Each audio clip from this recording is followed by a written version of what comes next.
was gonna do a short little review on this Chinese running motherboard.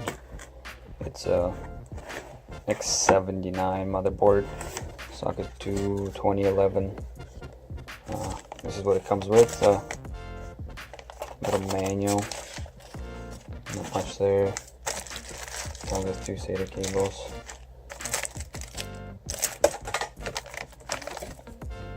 Driver disc, it might be handy, and the actual motherboard.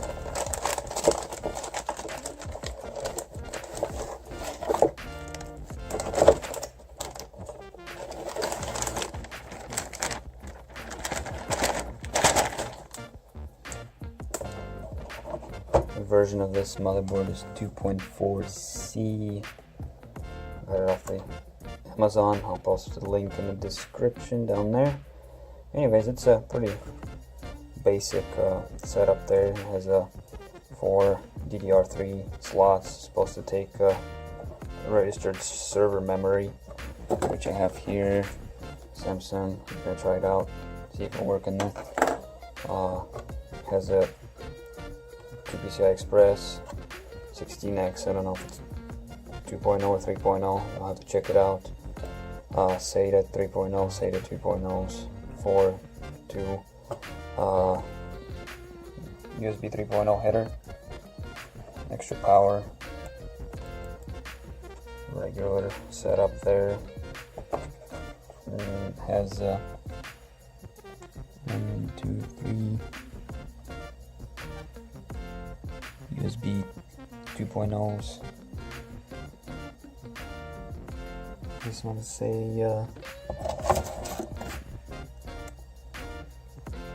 hard drive power, I'm not sure, never seen that before. Look at the front here. The front has 2 3.0 USBs and then 6 2.0s, regular audio, LAN, mouse and keyboard, old school. I'm gonna try and see if it'll work. I got Xeon E5 1620. I'm gonna put in there, see if it will work. Anyways, let you know. I was gonna show you around the BIOS real quick. All the 16 gigs of server RAM. It's Samsung 1333. All registered. It was ECC memory, so everything works there. My 1620 also works. Let me show you a couple cool things there. If you go to the CPU configuration on this motherboard and then you go all the way down to the power management configuration, you can actually change the multiplier. And with this motherboard, I change my energy to performance. There was a few options: balance, performance, and I set mine to performance. And also it lets you change the multiplier. You can go all the way, you can put 46 like me, but it's not gonna go above 42. So if you put 46, it's still gonna be at 42. It's gonna run at 4.2 gigahertz. But if you do put in 41 or 40, you like throughout, like with this, you'll run at 4 gigahertz. I'm gonna set mine for 42 since it doesn't go above there anyways. And what that does, it just overclocks your processor. You can't change your voltage at all, so your voltage will stay in a stock setting, but it runs really good at 4.2 gigahertz. No stability issues, nothing like that, which is awesome. It gives you a pretty good bump from the stock ratio. Stock is 3.6. On all cores, it boosts to 3.7. But it runs at 4.2 with this little overclock, so it gives you a pretty nice little bump in performance.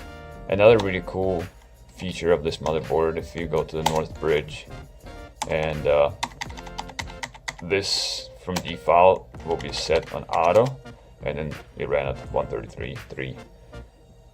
But once they set it to force it to 1866, it actually overclocks your RAM to 1866, and it really does work that way. It works in quad channel, so everything works good there. And this memory overclock feature is awesome. But I got a Samsung 1333 memory and overclocked without any problems to 1866. It says right here that it's running at, and I verified it. It really does run at 1866 and 4.2 gigahertz on the 1620 E5 1620. Anyways, other than that, the motherboard is pretty standard. There's not much there, just those couple settings that make this motherboard pretty attractive. Anyways, you guys enjoy.